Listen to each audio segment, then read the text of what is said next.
Romy Mac.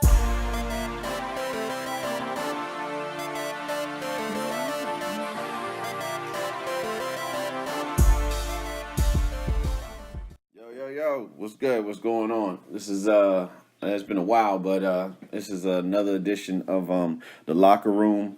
Roman Max 2 Cents presents the locker room. Yeah, so I got another one of my Air Force homies to be included in the crew. Been a minute. Me and this guy used to go at it. You know, whether it's like sports games, trying to get this motherfucker out the club and shit like that.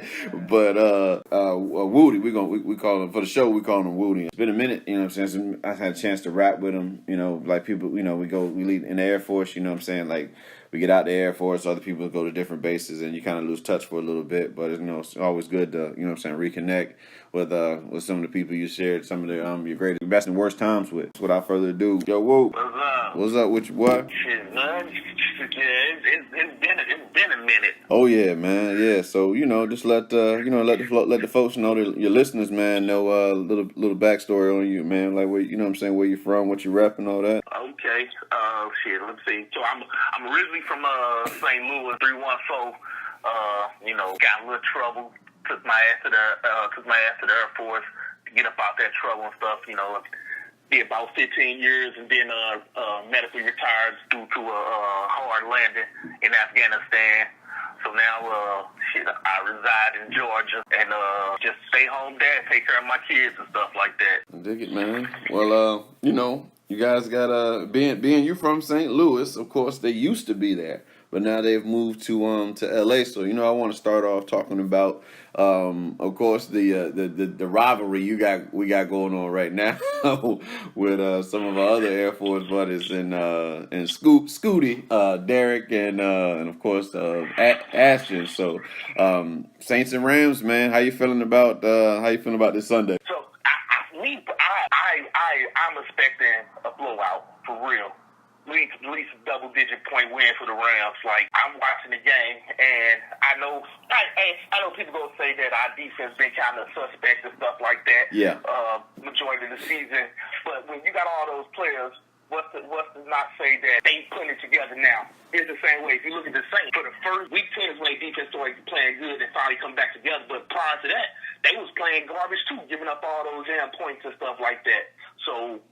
And then with this two-head monster, and like I say, after that first Rams-Saint game, yeah, we lost, but I didn't walk out and feel like we got dominated. Yeah. I walked out and felt like, hey, man, if we play this game again, the Saints gonna go down. All right. And I felt like the Saints should have felt like they was lucky to win that game. That's the way I felt. So. I think this weekend, people doubt them just like they doubt them against the Cowboys. They gonna find a way and they gonna win this game. I really don't know about this Sunday to be honest. At least from my my perspective.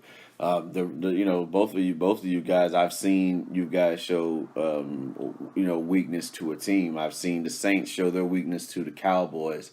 I've seen you guys, show weakness. Like you look somewhat kind of spotty the past few weeks coming into the to the playoffs. But I mean, the playoffs are a new season, so it's like having to say that the Saints gonna kill the Rams or the Rams gonna kill the Saints. That's more something that I feel would come from fans, you know what I mean? But like from a perspective, like from my outside perspective, unbiased, I just being the goes in, I say it goes in the Saints' favor for the simple fact that it's going to be in the it's going to be in the dome. So you guys got your work cut out, but that 1-2 punch, that Gurley Anderson, that's definitely something they want to capitalize on, and I don't know if you guys will have the same chances against that Saints defense. So, but we'll see how. No, that's true. Like now,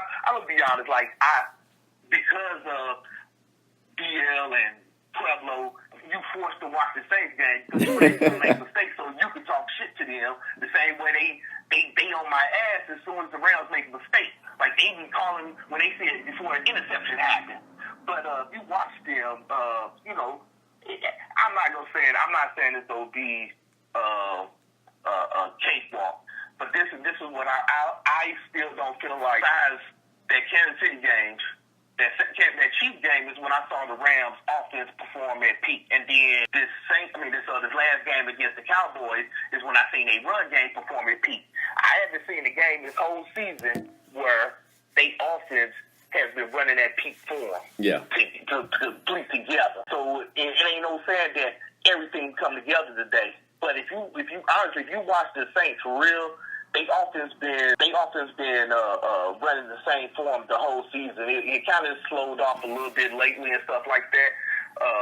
I think that's due to the fact they just trying to find another complementary receiver to Michael Thomas, who's a beast or whatever. But now if Sue comes back, if Sue plays hard like he played last week, and then that first game we didn't have Talib, and I know, and that's what me and DL was talking about. He was laughing at me, but when we got Talib, the point total that we're allowing is half for some reason, and I don't get it. It ain't like he out there stacking the quarterback or anything like that. But when he's on the field, the point total is high, and then is cut in half. And a lot of these games where you see these trash touchdowns and stuff at the end of the game, he's already out, because the game already is put away. Yeah. So I got a feeling about it, and then especially I know this is tedious, but I don't know if you've seen on Facebook, these motherfuckers are trying to get a petition to get this referee removed, because to be honest, this is a big thing. This referee, the Rams are 0-8 when this dude coached, and he coached 2 of the losses, or the 3 losses we had this year. He coached 2 of those losses. He refed 2 of those losses or whatever, and it goes back to 0-8, and it was showing. Somebody else had put up another article where, the ref, the error report. Uh-huh. And whenever this dude is calling, reffing, we not getting these calls. It's a whole bunch of missed calls. And then whenever the report come out, it show all these missed calls that the Rams should have had or shouldn't have went against them.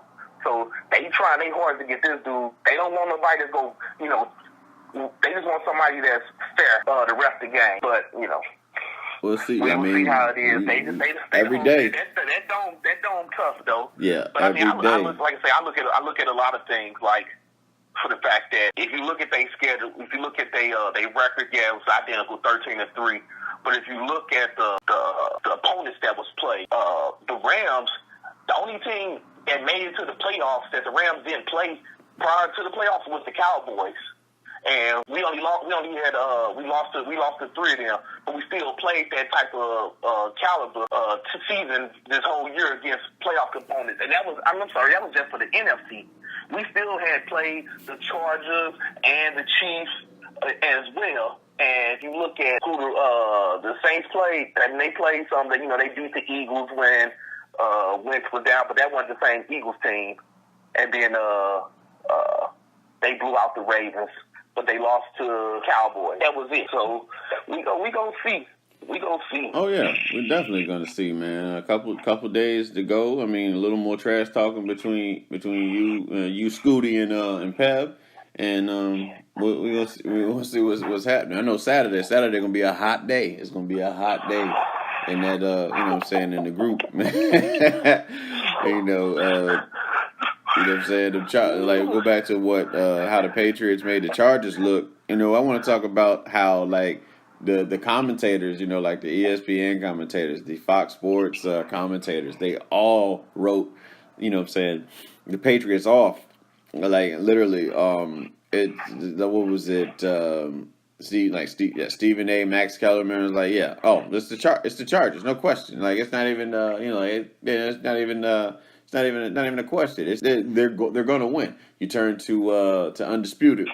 Hey, I'm telling you, I'm going with the Los Angeles Chargers. That's who I'm going with, Skip. That's what Shed has said. And then of course Skip is riding for the Patriots. He's Tom Brady fan, Tom Brady and Michael Jordan fan to the highest degree. And then Rob Parker, you remember him from the cat that had said something about RG3 on ESPN and ended up getting fired for it. Like back in 2012. He's on Undisputed. He comes on Undisputed sometimes as like a recurring co-host. But he was like, yeah, it's the Chargers, and it's not even close. Like, wow.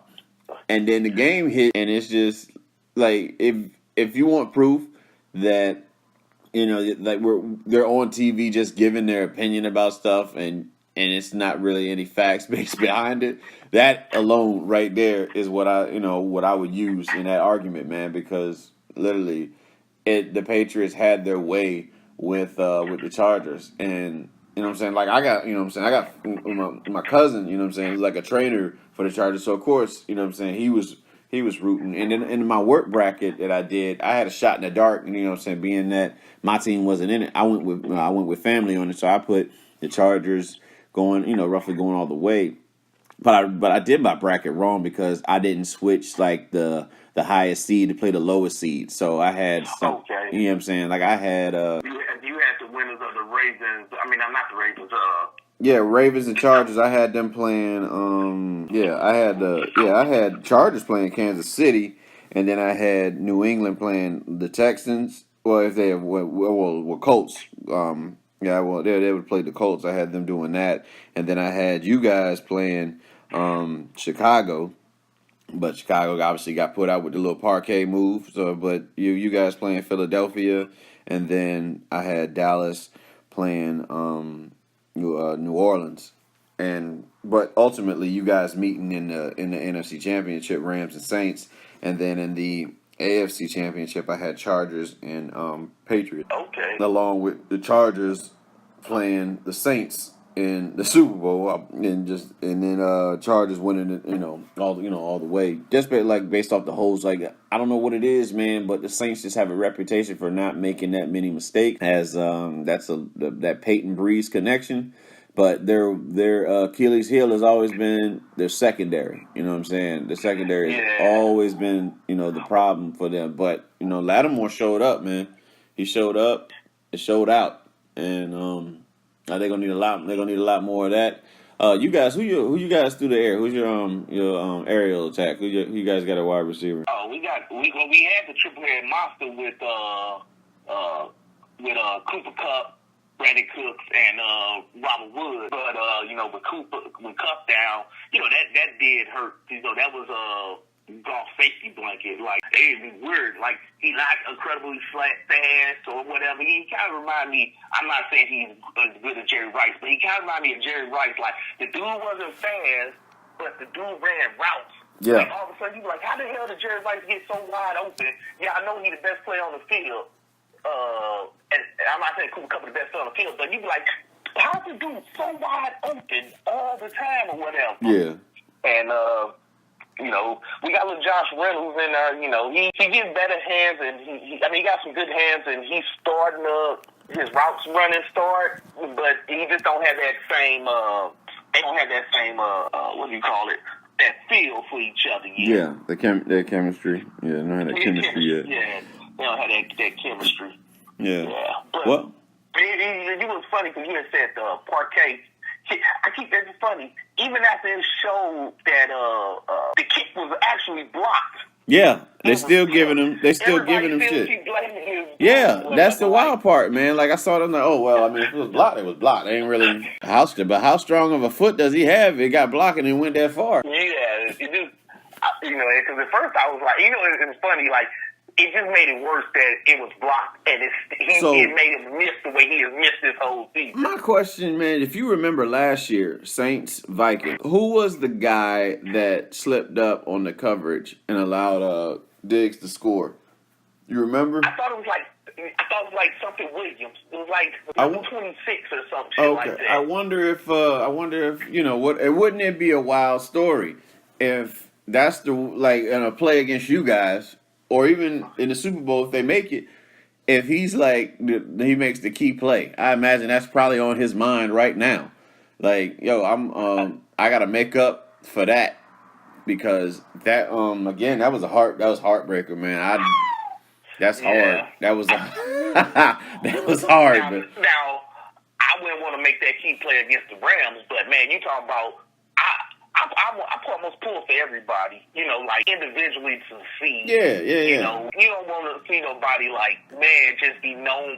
You look at the play, like, especially now in this social media day and social media era, like people that made mistakes and they come back. Like, as good as Chris Webber played and his NBA season, he's always going to be known for the timeout. Oh yeah. That one blunder. Oh yeah. Chris Webber, yeah, for sure. He It even happened to the greats. Like, look at Jordan, greatest of all time, and pretty much he's a meme, like a crying meme. Like, yeah. And this happened after he played, but he did cry meme for everything, and the dude was great. So the moment I would give Jordan for making a costly mistake. He's had many of them, but the one that sticks out for me was against Orlando in the Eastern Conference Finals, and Nick Anderson got that steal and then went on to make that layup. That was like his first. Remember, he had just came back. So that was the year he had just came back. Yeah, he just came back. I think he was still wearing 45 on that game. He was still wearing 45. Yeah. He only played. He came back halfway through the season. Yeah. And his legs still was under. Because that was the year Orlando went and played the Rockets. Yep, and Rockets smashed that ass. Yeah, boy, it is. They were just a good team. It's just like, and I guess a lot of talk right now is the James Harden thing. I haven't really been following basketball, but every time I look at James Harden's stats, he got at least 40 points. I guess he had like 15 games straight where he had an average of, I think, 40. I think he averaged 40 points or 30, or at least 30 points. One of the two. We had 15. There was some stat, one feat they put up. It was 30 points straight. He broke Kobe record or something like that. Yeah, and it was. I think it wasn't just the points. I think it was doubles or something. It was, how like they make up a new stat for everybody. Yeah. Like, this is John Brady has the record for the most first downs under 2 minutes in the fourth quarter of a division championship. Like, dude, that's not even a real stat. That's just you just made up. James Harden, man. I don't have that. I mean, I'll ask you, bro, because like I said, we ain't had a chance to really rap in a long time. But how you feel about the NBA right now? Like, you remember the names we used to run off, like, when we was coming. I mean, granted, times have changed, but I just mean, like, impact players that you could possibly name, like your Patrick Ewings, Larry Birds, your Chris Webbers, your Larry Johnsons, Alonzo Mournings, the who else is another impact player? Your Dan Marleys, like, and then you got your the stars, which is Jordan. Go back to Bird, Jordan Barkley.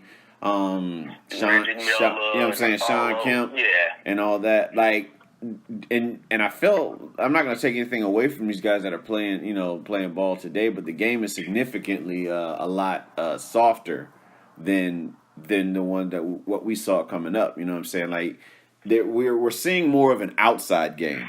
You know what I mean? Like, there's everybody's trying to emulate what I would say Steph Curry has made popular. And like shooting, and now we have more of a European style game. When we created this game in America, but we now have a European style game where big men sit like 6'11", close to 7 feet, have a jump shot and or a three point range. Because like, I'm gonna tell you who I really really like right now in the NBA coming up, Giannis. However you say his motherfucking last name, Greek Freak. That guy right there is he's a monster, man. He's a monster, and he's like lanky. He's not. He got long ass arms, and he's strong as a bitch. Yeah, you walk whatever. Yeah, exactly. You gotta unscramble. You gotta use a Soul Train board to unscramble his name. I think my problem is, unless I'm playing like DraftKings or something right about now, yeah, then I don't watch the NBA until kind of close to the end of the season. It's the same way. Like last night, you saw the Warriors put up 50-some points in the first quarter. And so it just lets you know, like, that they don't take some of their games as serious as they could be or whatever. And it is like every now and then they want to show y'all, man, if we put this stuff together, ain't none of y'all beating us. So I kind of watch it close to the end of the season or whatever. But I enjoy. I mean, like I like Steph Curry. But I liked him when he was at Davidson. You know, I used to always pick the Cinderella teams, and when I saw that kid play, I was like, man, I didn't know he was gonna be this good. But you know, he just was the kid that you rooted for. So it kind of made me slightly a Warriors fan or whatever, stuff like that. But honestly, what made me like cheer for the Warriors and stuff, because they going against LeBron. Plain and simple. Like, I take nothing away from LeBron the man. You know, I love what he's been doing, especially with social media and you know, speaking out on certain things and stuff like that. It me personally have more respect for him and stuff like that. But man, LeBron, the basketball player, and not the basketball player, the diva basketball player, where you know he cries for every foul and all that stuff and everything. That just it just. Well, he do. Man, He do get pretty banged up though, man. You gotta give him that much. He get banged up when he go through the hole. You know what I'm saying? Because I look at stuff, man. Like, you know, I'm an '80s baby. I was born in '82, so yeah, I grew up during the Bad Boy days and Jordan and all that stuff and everything. And I used to watch. I mean, I watched back then. Those players get hard fouls. They either cut it back hard foul yourself, or they gonna do as in the case when Jalen Rose foul Jordan, and he looked like, oh, don't do that. He didn't go there to cry about the foul or anything. Just don't do that. And then he goes and busts everybody's ass or whatever and stuff like that. Like, that's the shit I used to like. It's like when you played sports as a kid. You know, somebody talking shit or whatever, you didn't cry. You just, like, you taunted the hell out of them. You know, you ran around them, you bust that ass and stuff like that. But the West just too powerful right now. Yeah, well, I mean, the power shifted for sure. I mean, it's up for grabs in the East, and it's just like we wonder who. I guess for me, looking at the teams, it's like what team is going to lose? Well, what team is going to be good enough to lose to the West at the finals right now? And right now, I see Milwaukee and Toronto. Between Milwaukee and Toronto will probably be the team that comes out of the East. You know what I'm saying? I think who has the best shot for real, honestly, if they can put their stuff together, is Boston. Yeah, well, I mean, and I'm not counting them out. And I feel like it's too early. You know, the media is trying to make it more than what it needs to be right now. You know, they question. Like, I mean, they got sound bites of Kyrie saying it's like new guys and all this other shit. But you know, I think what's the kid that was Terry Rozier? He's like, it's not new guys or old guys. It's us. It's everybody. You know what I'm saying? And that's truly what it is, because you got to have that chemistry. And I think it's the fact that these guys were, you had two of your stars were out, the ones you basically had the strategy around. So they reformatted the strategy to be around the other players, and that's where we discovered that Jason Tatum can ball. We discovered that Terry Rozier can ball, and Jaylen Brown. Like, these guys can, you know what I'm saying? They can, they can get down when they want to. So now we're bringing them back. So it's like, okay, how do we incorporate them again? And I think they're just still trying to find that, you know, they're trying to find their way. Just like LeBron, Chris Bosh, Dwayne Wade in Miami. I'm not saying that their skill level is like them, but as far as trying to find that the niche, the thing that works for them, I think they'll pull it together in time for the in time for the playoffs. I definitely see them as like a top 4 team in the East. But we'll see. We'll see. The Bucks. I definitely see Toronto. It's a 3-man race up there with the Bucks. Yeah, I think Milwaukee's got the best record in the league right now. So and the Raptors. So Bucks, Raptors, Celtics. And I mean, if 76ers get their stuff Yeah. Yeah, they then because they have the talent. They just develop that shot. Ben Simmons got to develop that mid range, man. Once he develops a mid range game, I think he'll be all right. I think he might. I think it'll work. I think it'll work out well for them, man. Yeah, but getting back obviously to this Sunday, man. Tom Brady, man. Tom Brady once again, 8 straight AFC Championship appearances, man, against the Chiefs. Chiefs look high powered. What I can say about these two teams versus like the likes of you and the Saints is that they didn't face a struggle at all last weekend. You know what I'm saying? So it's interesting to see how they're going to neutralize, how Belichick intends to neutralize Patrick Mahomes, because I think the only thing that would stop him is pressure. And I feel the same way about Tom Brady. If you can apply pressure, it's been proven. That's how the Eagles got that fumble off and were able to win that game. They apply pressure to Tom Brady. So, if they can apply pressure to Tom Brady, break down that that offensive line, I think they have a solid. I think Chiefs got a solid chance, man. And I feel like, of course, a lot of people, everybody hates the Patriots and all that other shit. You know what I'm saying? I don't necessarily hate. I don't have a hatred for them. I actually love Belichick. I love winners. You know what I'm saying? So, like Ricky Bobby, man, I like them because they're winners.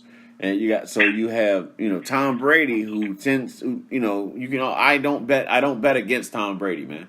And 9 times out of 10, I'm right. With at least with that. But like, I feel like I do want to see a team that hasn't been, or a new team, or a team that hasn't been there in a very, very long time. We're talking about Super Bowl 4. You know what I mean? 69. Yeah, Super Bowl 4, bro. So like, to have the Kansas City Chiefs, to have Andy Reid erase all doubters about him, you know what I'm saying, as a coach, because for a while Chiefs hadn't won. They hadn't won a game. They hadn't won a playoff game since Joe Montana was the quarterback in '93. Yeah. So to have that, you know what I mean, I think it makes for a great story. Also, what makes a great story, Tom Brady winning 6 rings. 6 rings, man. He'd be fucking Thanos. He'd be the Thanos of the NFL. He gets this thing. That's how I like it. Like, the question. Oh man, see, I'm one of the people that hate the Patriots.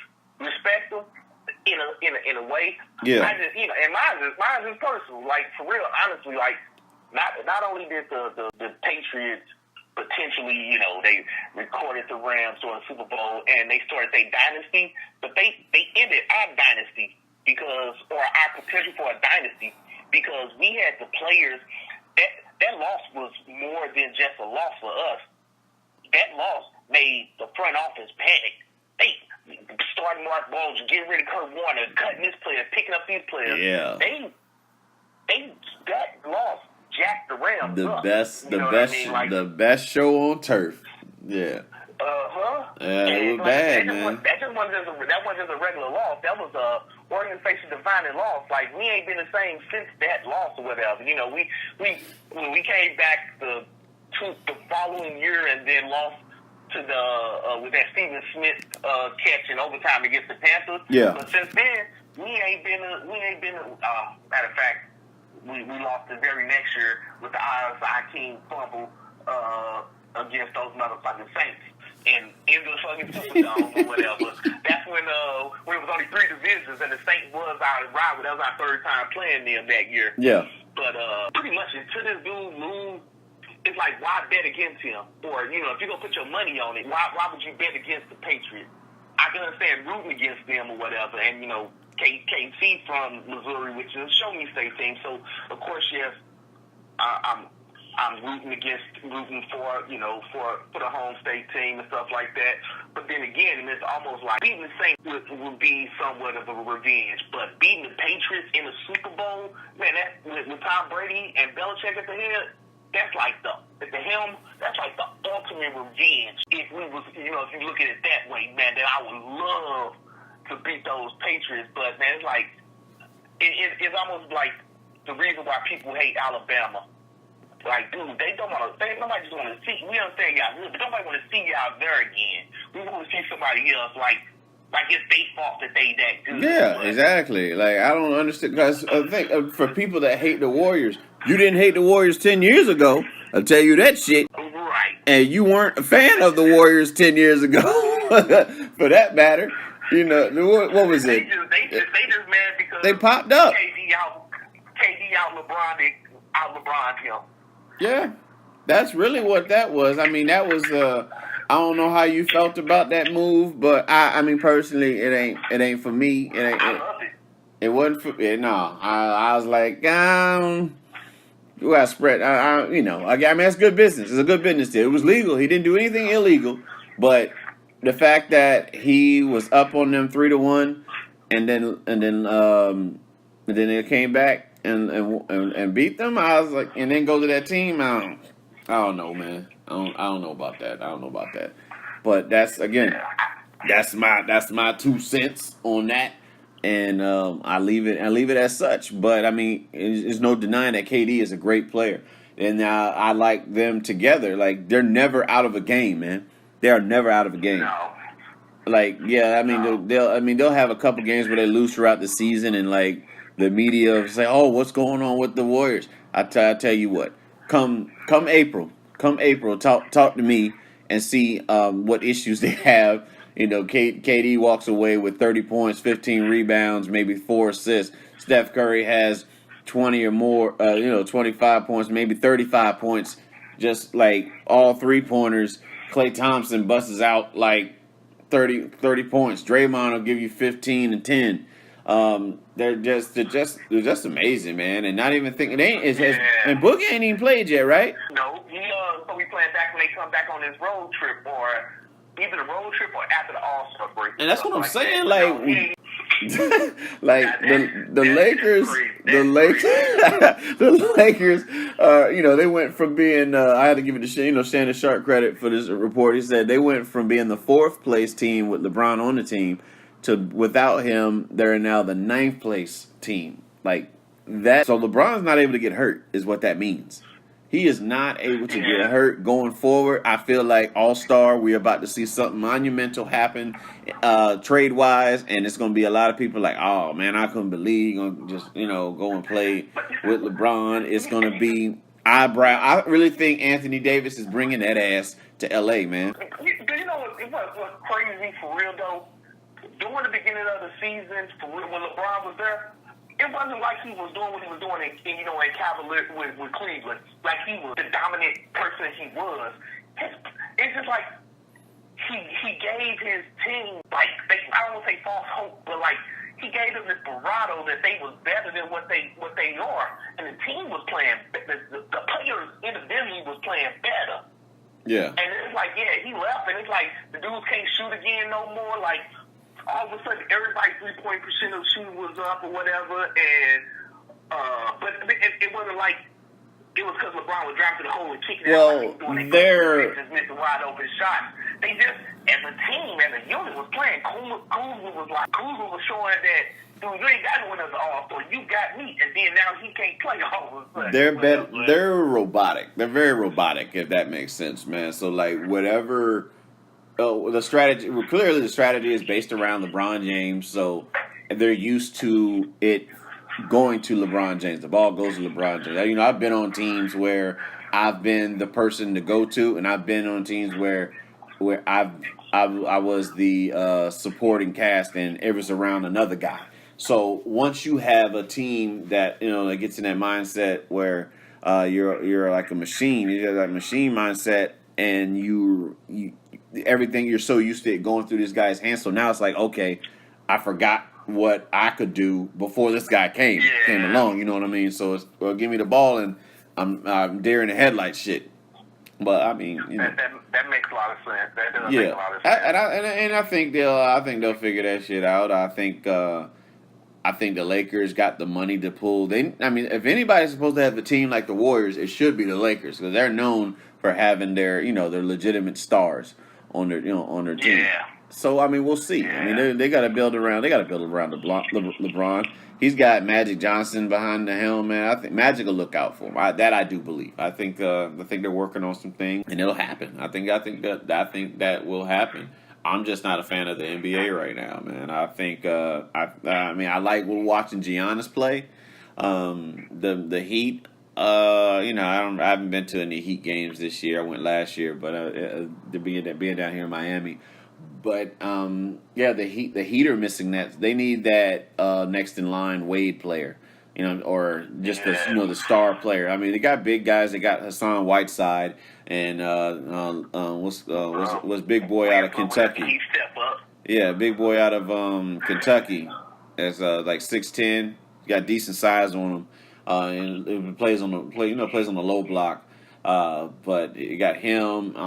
Those other guys, they just kind of fill in the blanks. They got a couple of shooters. They got one shooter. What's my man's name, man? Is it Robertson? I think it might be Robertson. I know you're talking yeah. about. I feel you on the NBA.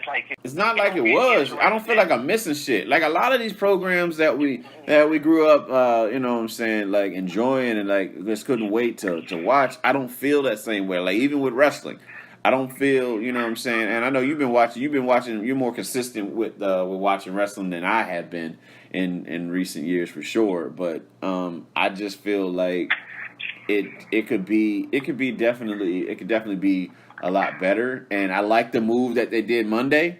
I think it was like a sneak peek as to what's to expect in the future, because that whole thing, they walked into the dressing room and Alexis Bliss is topless, and they cover up. I think they're moving back to that more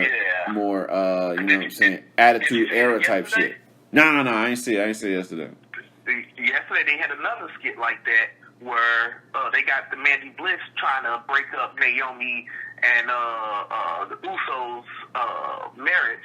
Yeah. She gave him a key to come to his hotel room or whatever, and he showed up to the hotel, and she was there with like a photographer to try to snap it off. But then he brought his wife there too, so he opened the door, she ran in there, but Mandy half naked, flying and fighting and stuff like that. And I'm gonna tell you what, he almost had an accident because Naomi, when they was fighting, Naomi had on like this Kill Bill type outfit, and she got like put over the chair, and it unzipped halfway down, so like half her boob, you didn't see no nip or anything, but like half her boob was sticking out, and she like zipped it back up. Yeah, so they almost had an attitude.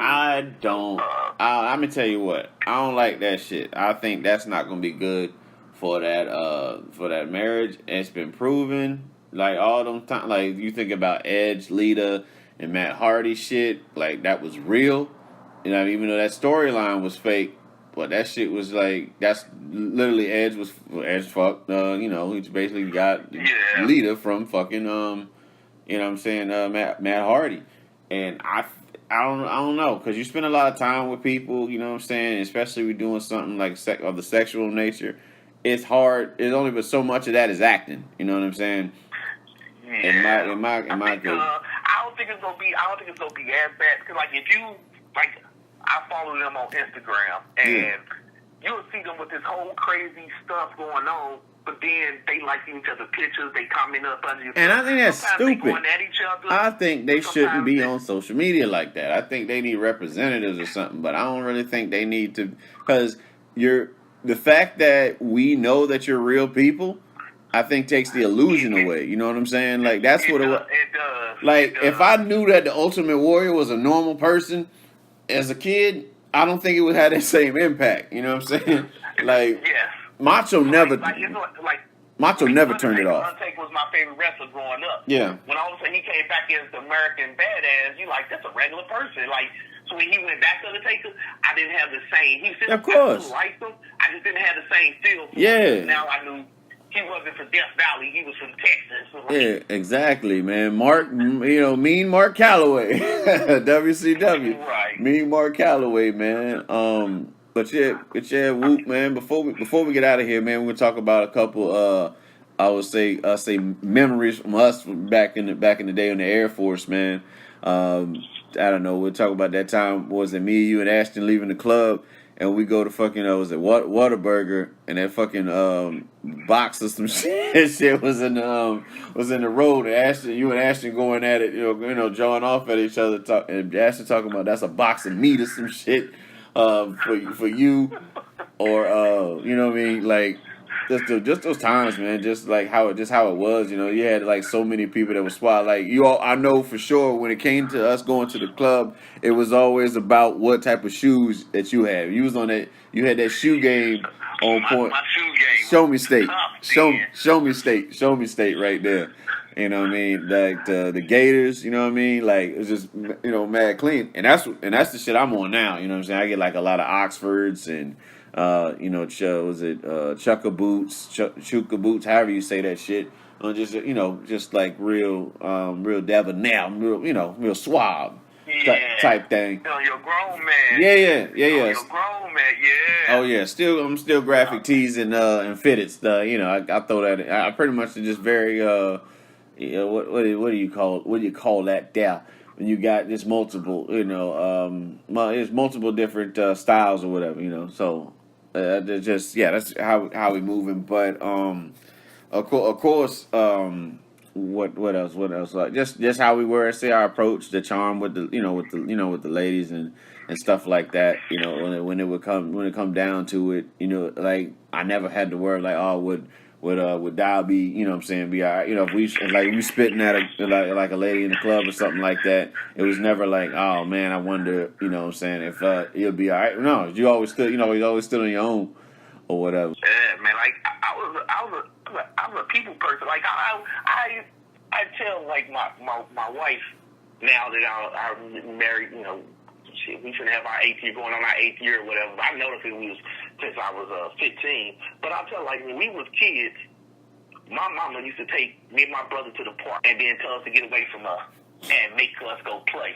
Yeah. And then me and my brother was always more talented than a lot of people. Like me, I could tumble, I can run, play football, track, do all this stuff. Now my brother could do all that too, but he could play basketball. I could play baseball too.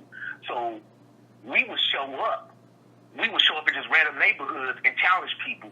And then now when it was time to play sports, they always wanted me and my brother on their team. We got him, we got them. Or you know what I'm saying? And we used to, this sounds weird now, but because now it with the whole pedophilia stage that's going on and stuff like that. But every day when we used to go to the swimming pool, after we go to the swimming pool and everybody going home, we used to have these tumbling contests because the I Park Woes Recreation Center had all these hills. Yeah. So we used to flip down these hills, and he used to be this old dude, and he sold hats. He sat on the corner, he sold hats back in the day. But what he started doing was, and like you look at it, like I said, it sounds weird now, but he would watch us flip, and then he would pay whoever he felt like he was done best. He would basically put us in competition. And then, like today they can come off as like he wanted to see these little kids and stuff like that. But it made us more competitive because we knew we get out here, you had to pull out your best stuff if you wanted to get $1 or $2. $1 or $2 was a lot back in the day or whatever. But so it never been hard for me to go up and meet people. That's why y'all never had to worry about me and stuff like that. Like that, I'll be splitting off from we be on the table drinking or something, and next thing you know, I'm like, I gotta get up and move around. Y'all see me on the dance floor, and then I used to dance too, and used to make fun of people and shit like that. But y'all used to kill me with this whole when me and Ashley used to go at it. Because but y'all obviously can't go back now. And some of that stuff he was saying was so fucking corny. But it was the way that nigga said the shit or whatever. Like you look like a replacement for the replacement. You like a lineman for the replacement. Like y'all hit the floor, start laughing. I'm looking back like this is the corniest shit ever. That's what I'm saying. It's everything. Everything was always the sound of what everyone between Bird, Pablo, especially Derek, man. Derek stupid ass. Derek talking about one time we was playing NCAA over I think it was over Calvin. I think either Calvin House or Derek House, and that motherfucker said suck my fucking undercarriages or some shit when it happened. That's an idiot, man. Just pure T idiot, man. Man, I used to, like when Ashton said, he said something about a sack of potatoes when we were standing in the quads. He's like, what? You were a sack of potatoes? Yeah, he said he like a sack of potatoes. Yeah. You and Croom fell to the floor laughing. I'm sitting there like, just idiots, man. Remember when we used to play Madden and I played with the fucking Redskins and I had Mark Brunell running up and down the field like Michael Vick and shit, man. And Ashton was getting so fucking frustrated, bro. He ain't even that fucking good, bro. I don't know how many times. No matter who the player was, if it wasn't on his team, he ain't even that fucking good though, bro. Yeah. It'd be we'll be playing like live or something like that. It'd be Michael Jordan. That nigga ain't even that fucking good though, bro. I mean, it's crazy. I go back and I think like, man, like that bond we had, man, and it's crazy like how we all met. Like I first show up to her. This is January 05. Yeah. And I walk into the squadron, and Cool is our horn member there. And I walked into the squadron. I ain't never seen this dude before. Now, who my sponsor was Racoonass. So we walk into the squadron, and first person I see is as we walk through the hallways is Croom. So Croom walked up to me, dapped me up, like, what's up, brother? Y'all like you in the dorms and stuff like that? And I'm like, yeah, I'm pretty much sure that's where they gonna put me at, me being a A1C and stuff like that. And he was like, all right, but we about to go TBY. I didn't know what a TBY was then. He's like, we go for TBY, and I catch up with y'all when I get back. And then as soon as he turned the corner, Will Warrior come up and start talking to me. And then Coonan looked at me and said, they both was black. Coonan walked up to me and say, hey, do you know them? I was like, no, man.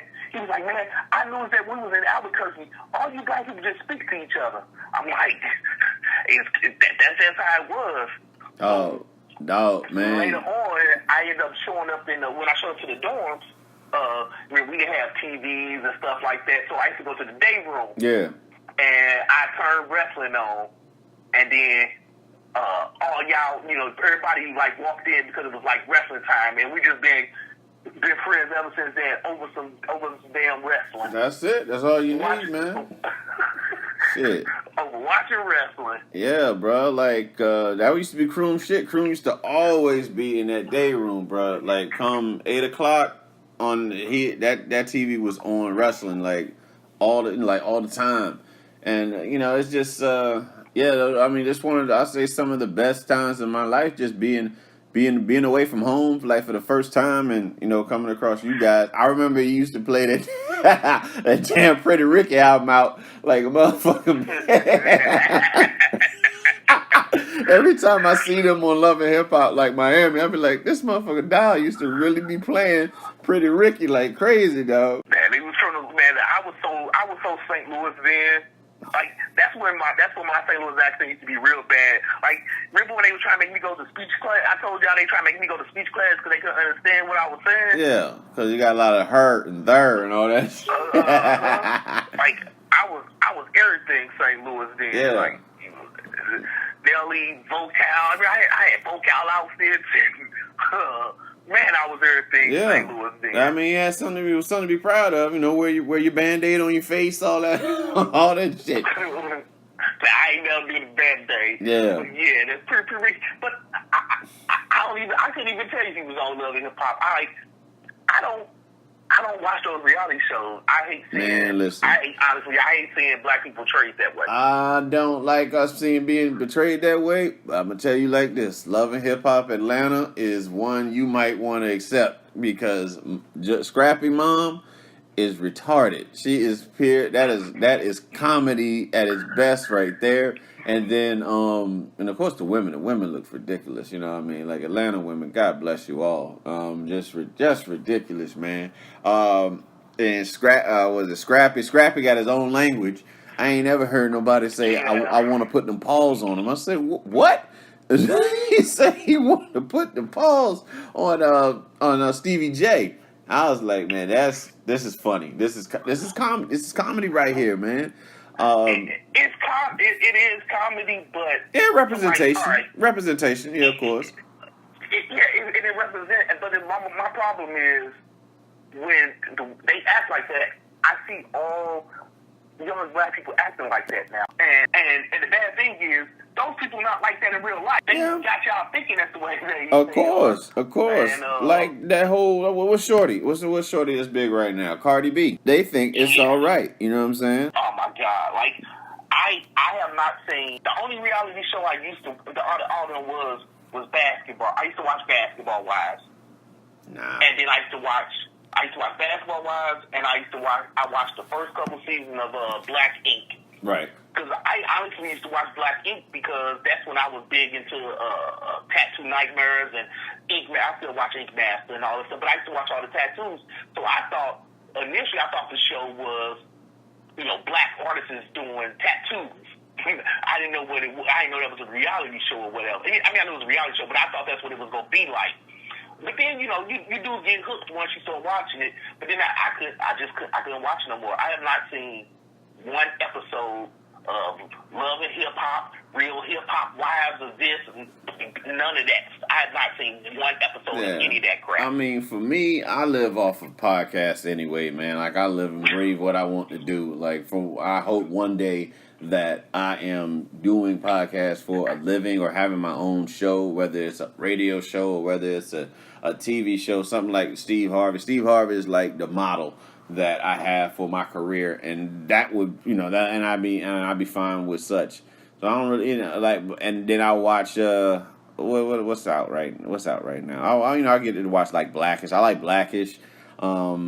What else is good to me? I'm getting back into Game of Thrones, man. I had stopped. I tried one time, and it just wasn't making any damn sense to me. So I stopped to think of like season 3. But now I somewhat get the storylines now and like the kingdoms and the characters, and so I can follow a little bit better than I did before. I should be caught up by the time they do season 8 in what is it, April? I think season 7 was a short season. I actually watched it's like 6 to 7 episodes. I watched like the first 4 of season 7. I need to pick it back up to and stuff like that. Yeah, but I mean I don't like being a part of the fad. You know what I mean? I think that's for me. Like, if everybody's on that shit, I don't want to do it. That's just me. I like to do shit like when Kendrick Lamar's first album, Good Music, came out, I was like, I didn't get it. But like once the hype died down and I actually listened to it, I fuck with Kendrick Lamar. So from then on, it's just like been that anticipation, or like this Bird Box bullshit. Like, I saw the movie before the memes even jumped out. So when the memes were out, I'm like, don't see what's so big about this thing. So like a lot of people are watching Bird Box thinking like this movie is like going to be the shit because of the memes, and I just didn't feel like the movie was garnered all that attention. If you ask me, it was a Netflix movie. Watched it. I'm gonna wait for it to die down too before I watch it. Yeah. I wait to die down before I watch it, but like I said, it's hard for me honestly doing football season. Hell yeah, because that's life. Shows because that's my shit. I'm everything football. Dog, that's our I'm Thursday night college and what's name that I'm watching my shit Saturday all day Saturday. That's all day Sunday. That's our soap opera shit. The storylines. Yep. Then I got my Monday night, but I also got to flip between wrestling. Then I got my Tuesday night wrestling. Then I got to decompress on Wednesday, and then Thursday all back up again. So I'm like, decompress. Man, you talking about that Kansas City, that Chiefs Rams game. Fixed. When I'm in here getting drunk. Y'all motherfuckers fixed. And you ain't gonna tell me y'all defense ain't that damn bad. And you're not gonna tell me that offense. I'm not gonna knock the offenses are not that damn good. But damn, bro, like that's 50 points, man. No. That game was so fucking entertaining, though. Yeah, it was entertaining. And I feel like that was like a prelude to what they want to do for the Super Bowl. And let me tell you, if you fuckers end up in the Super Bowl with the Chiefs, man. Listen, I want an investigation done. I want an investigation done. That's a big storyline. Oh my God, they scored 50 points the last time they met. I wonder how the Super Bowl's gonna be. But it wouldn't be that hard to believe, though, because for the most part, for real, I mean, don't get me wrong. You guys can put up points. The Chiefs were the number 1 and number 2 team. Yeah. I mean, you guys can put up points. Don't get me wrong. But I'll be damned if your defense is that bad. People didn't start considering the Saints the number 1 team until after they beat the Rams. So you talking about that's week 9 or whatever. Yeah. And then so that means majority of the season everybody had the Rams and Chiefs number 1 team. And then when the Saints lost to the Cowboys, the Rams jumped right back up. Right. And everybody still had the Chiefs up there until they kind of lost that Chargers game. Yeah. Well, I mean, but it wouldn't be hard to believe, but it's like I say, man, it's gonna be something special, man. It's gonna be something special. I hope that I can get it off. I put my request in at the job. We'll see how that works. But I'm hoping I can be off for that day and be able to enjoy the Super Bowl with a drink in the hand. That would be awesome. I want to be gone come halftime. Like I remember, we went to me and my girl at the time went to Bird's house for what was the Super Bowl? Panthers, the Cam Newton, Peyton Manning Super Bowl. Yeah, I was gone, dude. Like I was so fucking done. That day, it was good. It was a good time, man. It was a good time. Being in that moment, got to share that. You know what I'm saying, like with Bird and the family and all that. But it was a good time up at the spot. But excited for this weekend and see how things go, man. But Wootie, man, appreciate you being on. Always, man, welcome back on the show. But anything you want to say, you know what I'm saying, before we close up? It's good, man. It was always good talking to you, man. We gonna do it big in October, man. Like y'all, you meet friends and stuff throughout the world. You meet acquaintances and stuff like that. But it's rare that you meet family, and that's why it feels like. Yeah, we ain't seen some of us ain't seen each other in over 10 years. Some of us have been shorter than that, but it still feels like, man, we all just was sitting there ragging on each other. Yeah. At the Waffle House or what the fuck? Me falling asleep at Denny's and get that syrup on my syrup. Hot sauce syrup. Goddamn it, hot sauce syrup. But no, stupid ass. What Derek dumb man talking about? You look exquisite. He told the waitress like, you look exquisite. I was like, the fuck? How you get drunk and start using shit? Start using these collegiate words? Like, man, dude, like I wish some people could have just experienced half the fun and half like the not fun, but the bunch of idiots, the closeness man. that we had, the difference that we spent. Just the differences. I want to say the differences in even our own cultures coming like me coming from Virginia, you coming from the Lou. You know what I'm saying? Ashton and Derek being from New Orleans, Bird being from Miami, Jeff from North Carolina, and then like us coming together and sharing of the music. Because like I would have never paid Wayne any fucking mind if it hadn't been for like Ashton with what was them the drought, you know what I'm saying, the drought mixtapes. Shit, I want to say even you probably with what you used to bump all the time. That's being from the Midwest. We listen to Lil Wayne now. Yeah. But when y'all was pulling up this not East Coast because Atlanta really ain't East Coast, but like y'all was listening like Outkast and all that stuff. And if it wasn't like the big popular Outkast like Hey Y'all and Bonzo Baghdad, I wouldn't even thought about pulling their album and listen to the Dungeon Family and all that stuff and everything. And then man. You and y'all Biggie and Jay-Z and all that stuff. Anything, all that East Coast, all that East Coast rap for sure was me. That was all I knew. I mean, growing up in Virginia, we very big on like our Virginia artists, so like the Timberland, the Missies, Pharrell, Clips, and all that. That was definitely I definitely represented that. But just like the mingling with all that stuff, like Soldier Slim. Like I said, I wouldn't pay Soldier Slim a damn mind if it wasn't for Ashton. You know what I mean? What's that one shit they used to do, that bunny hop song and shit? They Oh man, that was the shit. Yeah, I was playing it. I was playing it the other week, man. Matter of fact, I gotta go look that shit up. yo, Sicko Mode samples that shit, and I hope that they get that fucking clearance for it, because if you listen to like the bells on that shit, it's like ding ding ding ding ding ding ding, like that's really on Sicko Mode. I was like listening to that shit in the car.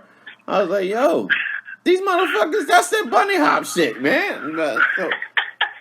No, Bunny, I remember Ashton played that shit in his room. I was like, what the fuck? What is this shit? I'm like, this shit cold. They got this Oompa Loompa shit. That's perfect for your little group that y'all had. I ain't gonna lie, I was on it. Yeah. But then that's because remember back in the day, if y'all couldn't find me at the bar or in some girl face, I'm on the dance floor. Yep, snapping, starting fights with motherfuckers. This nigga talking about this dude. He said this dude pushed me. I said, wait, all right. I said, yo, the first time you came up, I said, yo, what's up? Like, let's see what's going on. And then I turn around, like the next time we go to the club, I'm like nigga, he just like ain't no way that this shit happened twice in 2 weeks.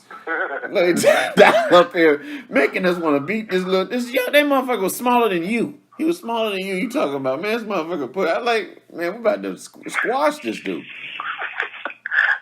But we had to save. We definitely have to save. Shit. The next time I got you on, man, for Panama City, man, for Ashton birthday. That shit. Yeah. That's a whole episode in itself, man. So. Yeah, we could. Man, or did you before you leave? Was you with me with the Seville? Seville's yeah, I think Not so. Seville the club. Was you with us where it was? I don't know. No, dog. Was that one shit? I think he was gone all right, but it was me, Edwards, Link, and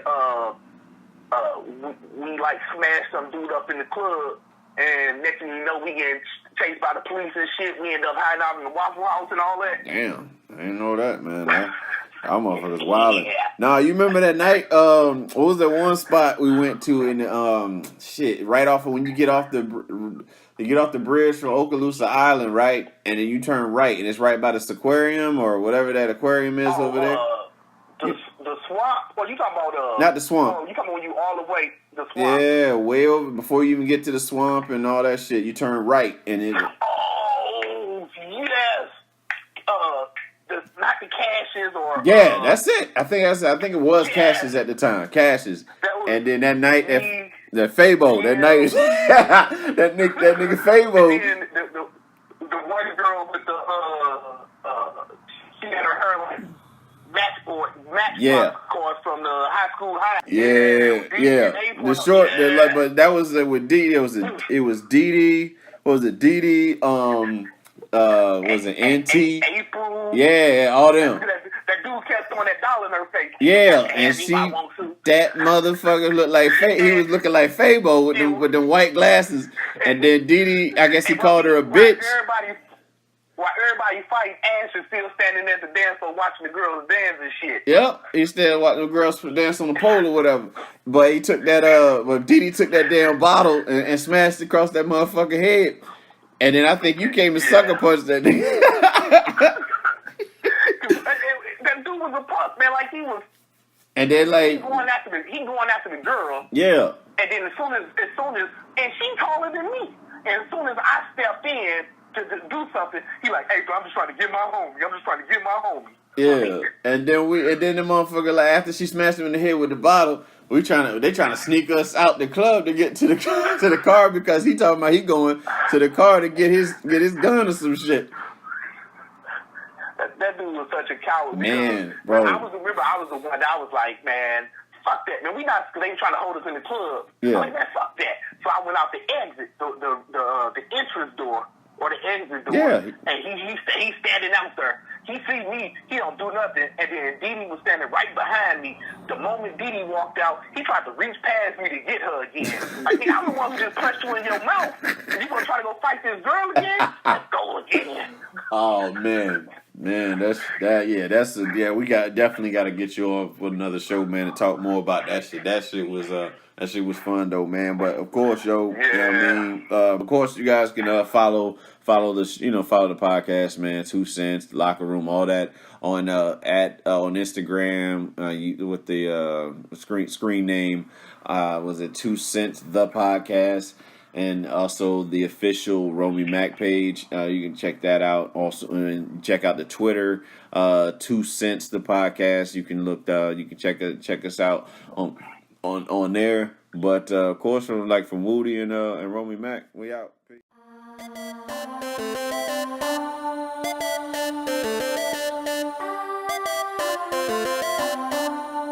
Romy